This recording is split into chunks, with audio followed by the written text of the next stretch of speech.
Hello student, good morning. कैसे हैं आप? मैं हूं विजेंद्र वर्मा और एक बार फिर से Saraswati group of education YouTube channel पर आपका हार्दिक स्वागत करता हूं। देखिए स्टूडेंट्स, हम 10th क्लास साइंस की बात करते हैं। 10th क्लास साइंस में हमने पाचन तंत्र पढ़ा, उसके बाद श्वसन तंत्र पढ़ा और रक्त और परिसंचरण तंत्र चल रहा था। तो हम पढ़ रहे थे रक्त। हमने रक्त के बारे में पढ़ा। रक्त के 2 प्रकार पढ़े, प्लाज्मा और रुधिर कणिकाएं। रुधिर कणिकाओं के 3 प्रकार पढ़े, आरबीसी, डब्ल्यूबीसी और प्लेटलेट सेल। नेक्स्ट अपन बात करने वाले हैं रक्त के कार्य।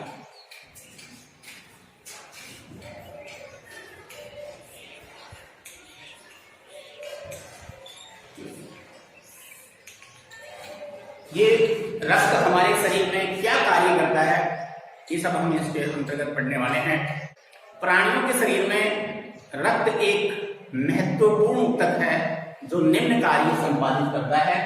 हमारे शरीर में रक्त निम्न कार्य करता है। नंबर 1, देखो 1 नंबर पे अपन बात करें तो रक्त O2 व CO2 का विनिमय वातावरण तथा ऊतकों के मध्य करता है। O2 व CO2 का विनिमय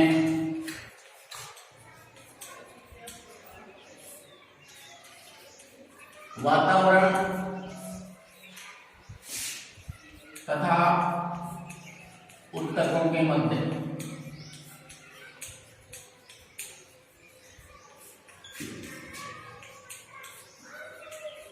कौन करता है? नंबर 2 कार्य की बात करें तो शरीर में पोषक तत्वों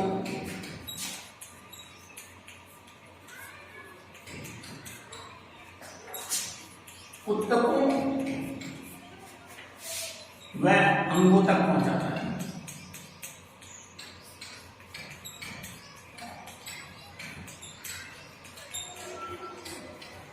नंबर 3,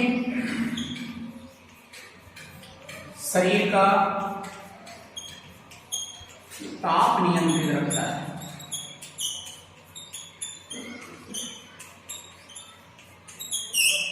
शरीर का ताप नियंत्रण का कार्य करता है। साथ में शरीर का पीएच नियंत्रण का कार्य करता है।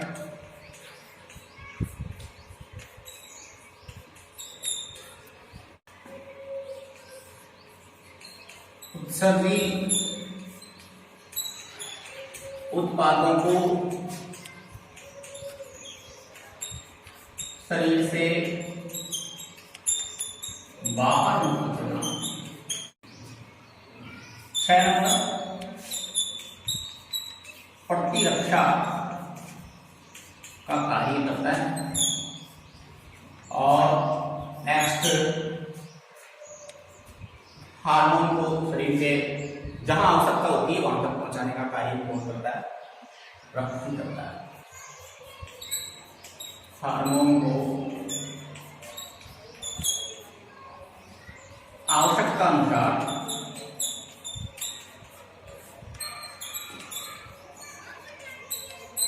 विभिन्न भागों तक पहुंचाना।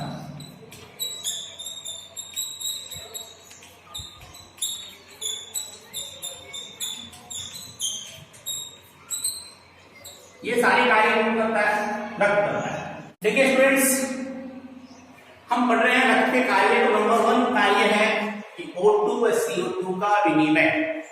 हमने श्वसन तंत्र में पढ़ा था कि वातावरण से ऑक्सीजन को शरीर के अंदर ले जाने, यानी कि फेफड़ों से अंगों तक ले जाने और ऊतकों अंगों से CO2 को वापस फेफड़ों तक पहुंचाने का काम कौन करता है? रक्त करता है। नंबर 2 की बात करें तो हमने पाचन तंत्र में पढ़ा था शरीर में पोषक तत्वों को, जैसे अपने छोटे आंत में पाचन हुआ, गृहिणी में, गृहिणी के बाद में अंतर क्षुदांतर और क्षुदांतर में इसका अवशोषण होता है और रक्त निकाय यानी कि मिश्रण द्वारा रक्त में जाता है और रक्त से पूरे शरीर में।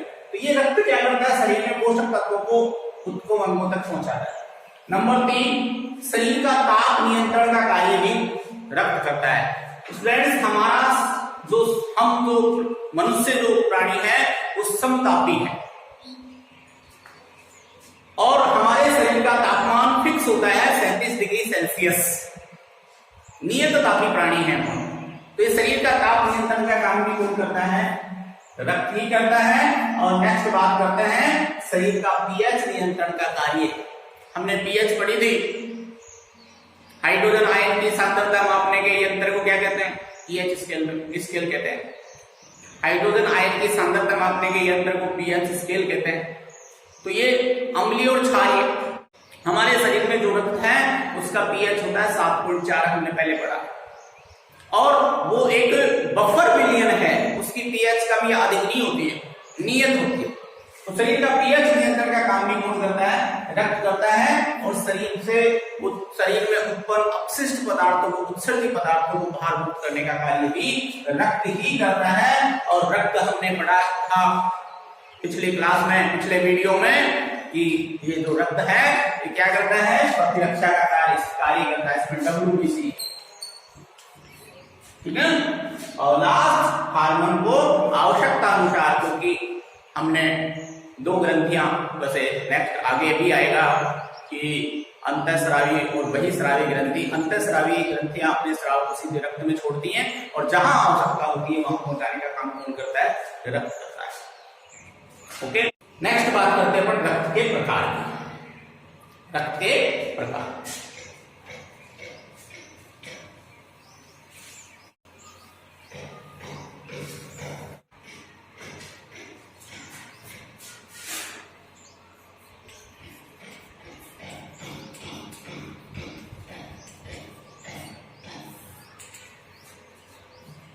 देखिए स्टूडेंट्स, रक्त में पाई जाने वाले लाल रक्त कणिकाओं की सतह पर पाए जाने वाले प्रतिजन ए व बी की, सुना देखो,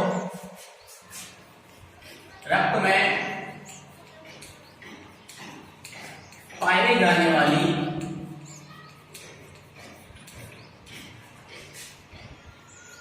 लाल रक्त कणिकाओं की सतह पर उपस्थित प्रतिजन या एंटीजन ए व बी की उपस्थिति या अनुपस्थिति के आधार पर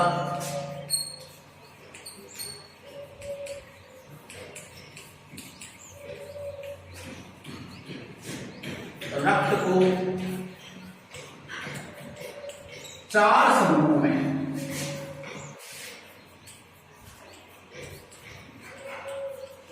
ए, बी, ए बी व ओ में विभक्त किया गया।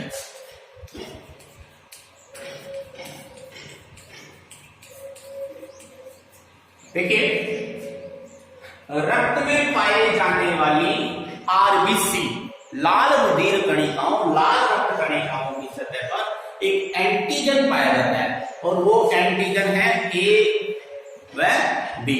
तो एंटीजन ए व बी की उपस्थिति या अनुपस्थिति के आधार पर, यह भी अपन चर्चा करेंगे इसके बारे में, उपस्थिति या अनुपस्थिति के आधार पर रक्त को 4 समूहों में बांटा गया है, 4 वर्गों में बांटा गया है।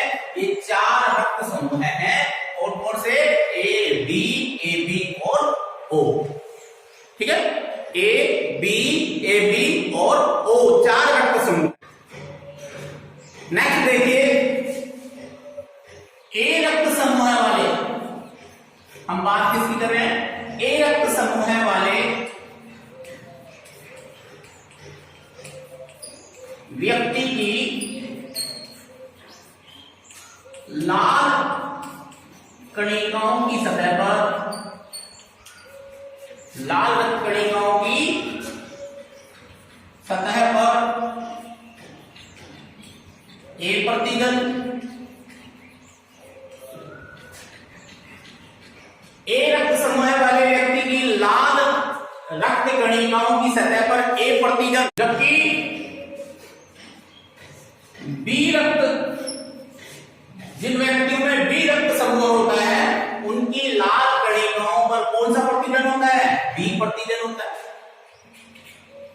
और ए बी रक्त समूह वाले व्यक्तियों की लाल कणिकाओं पे ए व बी दोनों प्रतिजन होता है, जबकि ओ रक्त समूह वाले व्यक्ति की लाल रक्त कणिकाओं की सतह पर कोई भी प्रतिजन नहीं होता।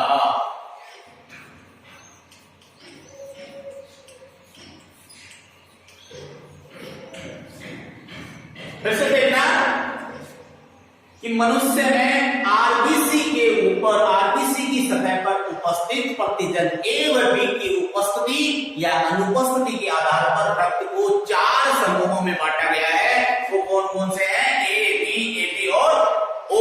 और ए रक्त वाले व्यक्ति की बात करें, ए रक्त समूह वाले व्यक्ति की लाल रक्त कणिकाओं की सतह पर ए प्रतिजन पाया जाता है, बी रक्त समूह वाले व्यक्ति की लाल रक्त कणिकाओं पे बी प्रतिजन पाया जाता है, और ए बी रक्त समूह वाले व्यक्ति की लाल रक्त कणिकाओं पे ए बी रक्त समूह पाया जाता है, और ओ रक्त समूह वाले व्यक्ति की लाल रक्त कणिकाओं पे कोई भी प्रतिजन नहीं पाया जाता।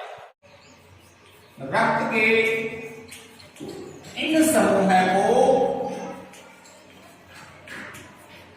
ए बी ओ रक्त समूह कहते हैं। क्या कहते हैं? ए बी ओ रक्त समूह कहते हैं। नेक्स्ट अपन बात करते हैं कि ए व बी प्रतिजन के अलावा लाल रक्त कणिकाओं की सतह पर एक और प्रतिजन पाया जाता है। ए बी के अलावा एक और प्रतिजन पाया जाता है और उसको कहते हैं आरएच प्रतिजन।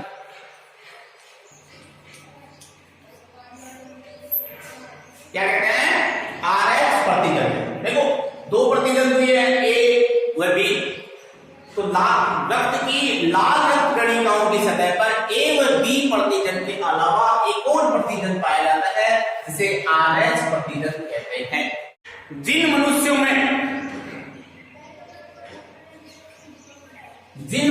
में आरएच कारक उपस्थित होता है उसे कहते हैं आरएच धनात्मक, और जिनमें आरएच कारक अनुपस्थित होता है उन्हें कहते हैं आरएच ऋणात्मक। जिन मनुष्यों में, जिन व्यक्तियों के लाल रक्त कणिकाओं में आरएच कारक, आरएच प्रतिजन उपस्थित होता है वो कहलाते हैं आरएच धनात्मक या आरएच पॉजिटिव, और जिन मनुष्यों के लाल रक्त कणिकाओं की सतह पर आरएच कारक अनुपस्थित होता है वो कहलाते हैं आरएच नेगेटिव या आरएच ऋणात्मक। और इस प्रक्रिया को देखो, इसको क्या कहते हैं? एबीओ समूह, तो इसको कहते हैं आरएच समूहीकरण, अर्थात यह व्यवस्था आरएच समूहीकरण कहलाती है।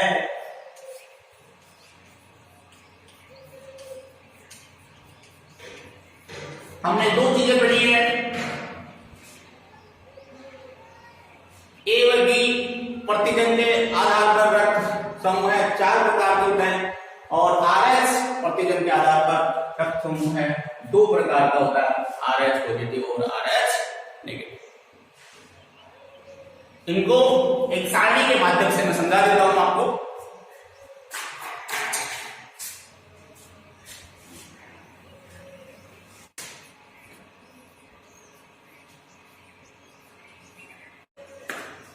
तो स्टूडेंट्स, अभी हम रक्त समूह की बात कर रहे थे, तो रक्त समूह वो हमने एबीओ समूहीकरण और आरएच समूहीकरण दोनों पढ़े हैं। तो अब हम इस सारणी के माध्यम से दोनों के बारे में चर्चा करेंगे। तो देखिए, क्रम संख्या रक्त समूह, एबीओ समूहीकरण और आरएच समूहीकरण और रक्त में उपस्थित प्रतिरक्षी, ये वैसे आपके 4th लेसन में भी आएगा, लेकिन आप इसको एक बार यहां क्लियर कीजिए। देखो, ए पॉजिटिव अगर किसी व्यक्ति का रक्त समूह है उसमें प्रतिजन कौन सा होता है? ए होता है। ठीक है, प्रतिजन का जीन प्रारूप, ये जीन प्रारूप जरूर समझना। ए रक्त वाले व्यक्ति का जीन प्रारूप, जिसमें ए रक्त समूह है उसका जीन प्रारूप होता है IA आई या आई ए आई ओ। बी होता है उसका होता है आई बी या आई बी आई ओ।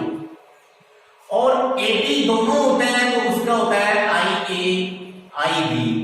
और औरत समूह होता है उसका होता है आई ओ आई ओ। तो ये चाहे प्लस हो चाहे माइनस हो यानी पॉजिटिव नेगेटिव दोनों में ही जीन पर रूप सेम होता है। तो हम इन दोनों की बात करते हैं। देखो ए पॉजिटिव प्रतिजन ए होता है, ए नेगेटिव में भी प्रतिजन ए होता है क्योंकि दोनों एक ही बात है। इनका जीन पर रूप दोनों का सेम होता है। लेकिन ए पॉजिटिव में बात करें आरएच तो आरएच समीकरण ये पॉजिटिव नेगेटिव ये किसकी वजह से है आरएच।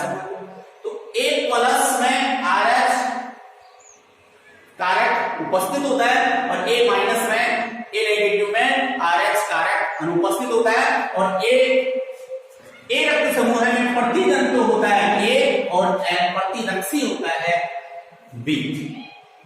नेक्स्ट बात करते हैं अपन बी रक्त समूह की। बी पॉजिटिव बी नेगेटिव इन दोनों में प्रतिजन कौन सा होता है बी। अभी बढ़ा कर सबसे पहले उसके बाद अपन बात करें प्रतिरक्षी तो इन दोनों में प्रतिरक्षी कौन सा होता है ए।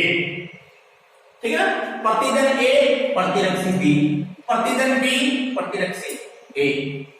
देखो इनका जीन पर रूप होता है वो होता है आई बी या आई बी आई ओ दोनों का ही। बी पॉजिटिव में आरएच कारक उपस्थित होता है, बी नेगेटिव में आरएच कारक अनुपस्थित होता है। नेक्स्ट बात करते हैं अपन एबी की। देखो एबी पॉजिटिव या एबी नेगेटिव इनमें ए व बी दोनों एंटीजन उपस्थित होते हैं, ए व बी दोनों एंटीजन उपस्थित होते हैं जबकि एंटीबॉडी दोनों ही अनुपस्थित होते हैं। इनमें कोई एंटीबॉडी नहीं पाया जाता। इनका जीन पर रूप आई ए आई बी। ए बी पॉजिटिव में आरएच कारक उपस्थित होता है, ए बी नेगेटिव में आरएच का कारक अनुपस्थित होता है। नेक्स्ट बात करते हैं अपन ए प्लस नेक्स्ट बात करते हैं अपन ओ पॉजिटिव और नेगेटिव। देखो ओ पॉजिटिव इनमें कोई प्रतिजन नहीं होता, ओ नेगेटिव में भी कोई प्रतिजन नहीं होता जबकि प्रतिरक्षी दोनों होते हैं, ए व बी दोनों प्रतिरक्षी होते हैं। इनका जीन पर रूप अभी मैंने बताया आई ओ होता है। ओ पॉजिटिव में आरएच कारक उपस्थित और ओ नेगेटिव में आरएच कारक अनुपस्थित होता है। तो देखिए फ्रेंड्स ए रक्त समूह वाला व्यक्ति ए को रक्त दे सकता है और ए बी को दे सकता है। बी रक्त समूह वाला व्यक्ति बी को दे सकता है और ए बी को दे सकता है।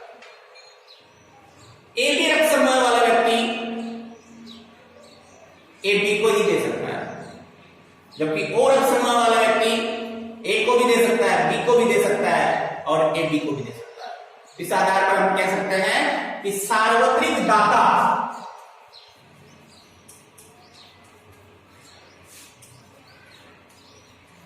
सार्वत्रिक रक्त समूह दाता कौन है ओ और सार्वत्रिक ग्राही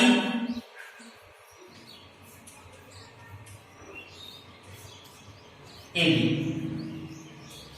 ये बहुत बार पूछ लिया जाता है सार्वत्रिक दाता और सार्वत्रिक ग्राही। ये जो जीन है ना ये जीन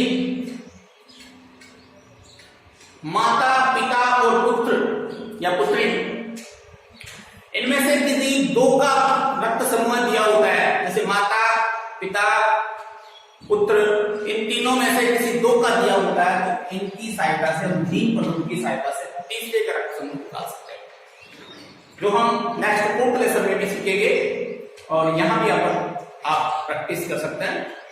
नेक्स्ट अपन पढ़ते हैं। नेक्स्ट अपना आता है परिसंचरण तंत्र जिसमें अपन रक्त जो पढ़ चुके हैं, हृदय और रक्त वाहिनियां पढ़ेंगे और इसमें देखिए स्टूडेंट्स हृदय की संरचना और हृदय की क्रियाविधि दोनों पढ़ेंगे।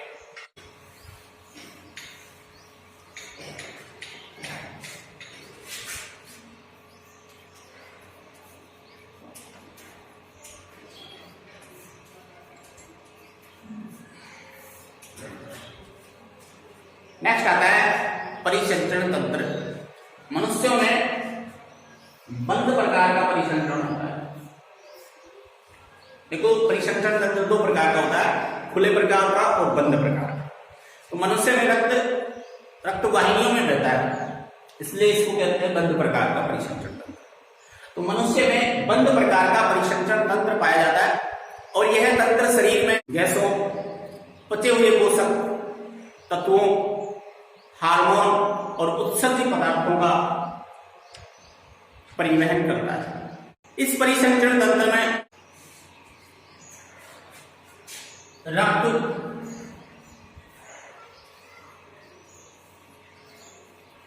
हृदय और रक्त वाहिनियों को सम्मिलित किया गया है।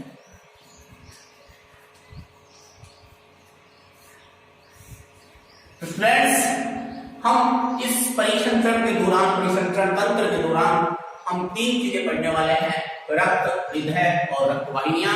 इस रक्त के बारे में हम पहले पढ़ चुके हैं। नेक्स्ट बात करने वाले हैं हम हृदय के बारे में। देखिए हृदय की संरचना और हृदय की क्रियाविधि। नेक्स्ट बात करते हैं फ्रेंड्स हृदय की संरचना की। देखिए ये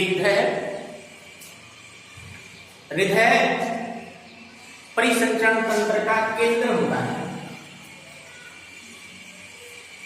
इस हृदय को परिसंचरण तंत्र का मुख्य अंग, केंद्र मानते हैं, जो रक्त को निरंतर रक्त वाहिनियों में पंप करता है।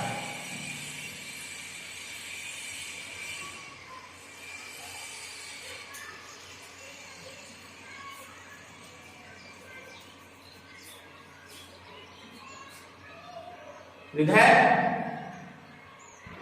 रक्त को निरंतर रक्त वाहिनियों में पंप करता है और यह एक पेशीय मांसल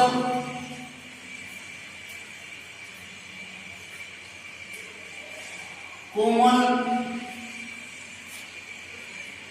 लाल रंग का बंद मुट्ठी के समान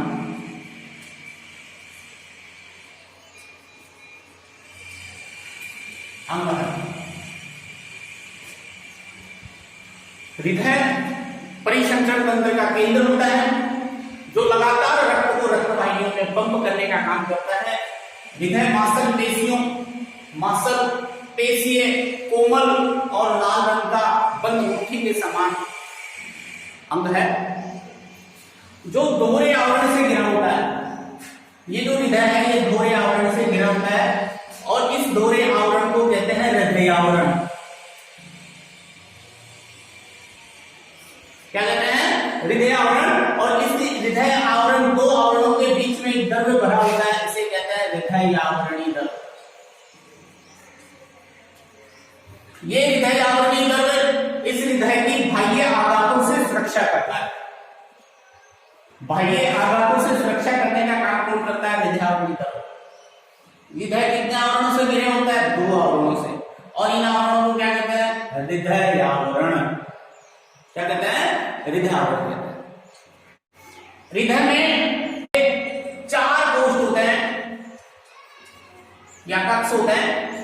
ऊपरी 2 अपेक्षाकृत छोटे होते हैं, जिन्हें आलिंद कहते हैं, जबकि निचले 2 कोष्ठ अपेक्षाकृत बड़े होते हैं, जिन्हें निलय कहते हैं।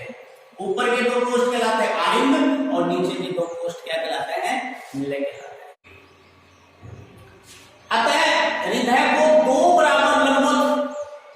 बराबर लंबवत भागों में बांटने पर एक भाग में एक आलिंद और एक निलय होता है। इधर एक आलिंद एक निलय और इधर एक आलिंद और एक निलय होता है। नेक्स्ट देखो इसकी बात करते हैं। बाएं आलिंद और बाएं निलय के बीच में, बाएं आलिंद और बाएं निलय के बीच में एक कपाट होता है, द्विवर्गी कपाट। इसको बोलते हैं बायां एवी कपाट बोलते हैं। वाल समान संरचना होती है, इसको द्विवर्गी कपाट या एवी कपाट कहते हैं।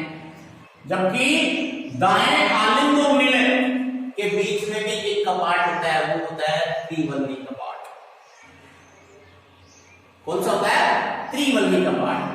फिर से सुनना, बाएं आलिंद और बाएं निलय के बीच में द्विवल्ली कपाट होता है, जबकि दाएं आलिंद और दाएं निलय के बीच में त्रिवल्ली कपाट होता है। ये कपाट रक्त को विपरीत दिशा में जाने से रोकते हैं। एक बार रक्त इसमें आने के बाद में वापस नहीं जाता, विपरीत दिशा में जाने से रोकने का काम कौन करते हैं? ये वाल्व करते हैं। कपाट के खुलने व बंद होने से, देखो कपाट के खुलने व बंद होने से एक ध्वनि आती है, वो होती है लब डब। लब डब की ध्वनि सुनाई देती है। लब डब, खुलना लब और बंद होते डब, लब डब की ध्वनि सुनाई देती है बाएं आलिंद व निलय के बीच। देखो इन दोनों को बीच में, ये दायां आलिंद है, ये बायां आलिंद, ये दायां निलय और ये बायां निलय। तो आप अपन बात करें आलिंद और निलय के बीच में, यहां पर भी एक पेश की झिल्ली होती है जो दोनों को पृथक रखती है। अर्थात हमारे हृदय में रक्त कहीं भी मिलता नहीं है, सुदूर। ठीक है, ये तो थी इसकी संरचना।